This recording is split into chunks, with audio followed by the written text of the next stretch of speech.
Bloomberg Audio Studios. Podcasts, radio, news.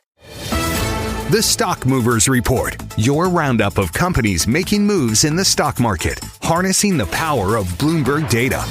Now let's take a look at some of the stocks on the move today in Europe. I'm Lizzie Burden with Stephen Carroll, and we're joined by Bloomberg reporter Chloe Melly, who I must say just sprinted to the studio. I want to talk about traders, Chloe.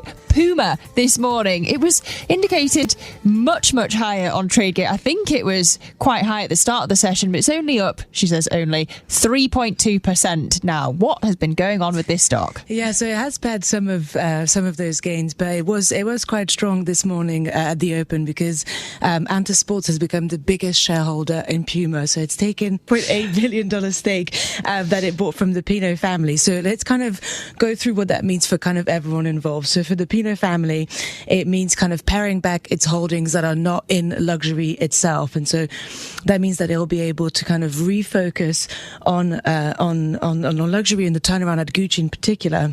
And for Anta, that means that it will expand its portfolio of athletic brands, and that will enable it to kind of respond to this growing demand for athleisure around the world.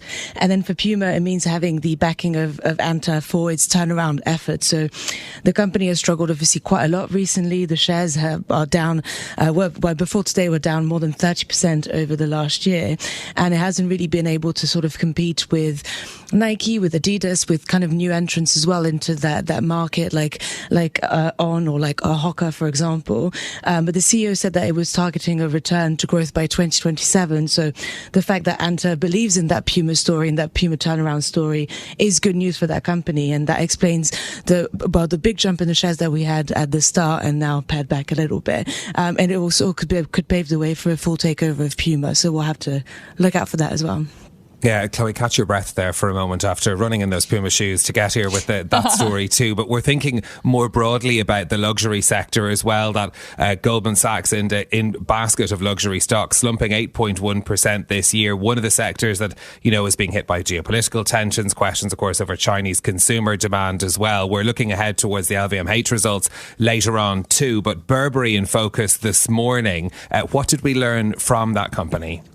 Well, it was upgraded to a buy rating at Barclays, and so that is a week after it reported sales that were ahead of expectations. And so at the time, that boosted investor confidence in maybe a broader luxury market rebound, which is a theory that will be tested later today when we get those LVMH earnings coming after the close.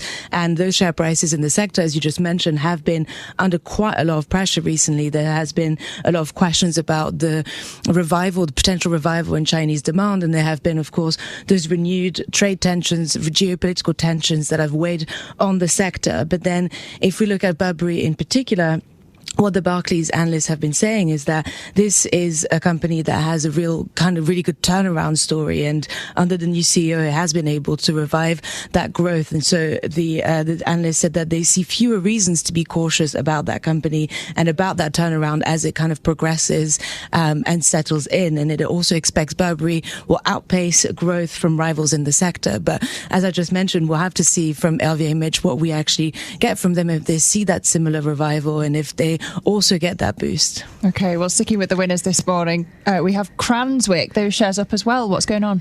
Yeah, so it's a little bit less glamorous than Burberry. Cranswick is a meat producer, but it is doing very well. It expects profit to come in at the top end of expectations, and that is thanks to really strong demand, actually a record performance over Christmas. So Christmas, of course, tends to be very positive for meat producers because of turkeys and whatnot, but Cranswick is also benefiting from a longer-term protein trend, with consumers really focused on how much protein they're having and really increasing their consumption of meat in particular. And big food companies like Nestle have been trying to make all kinds of protein enhanced products. There's things like protein water now, but another kind of big sector that's been a beneficiary of this protein trend has been those kind of smaller, less well-known companies, meat and dairy producers like Cranswick, which have been able to actually really capitalize on that trend, and it has been very positive for that company.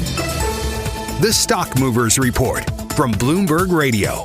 Check back with us throughout the day for the latest roundup of companies making news on Wall Street. And for the latest market-moving headlines, listen to Bloomberg Radio live.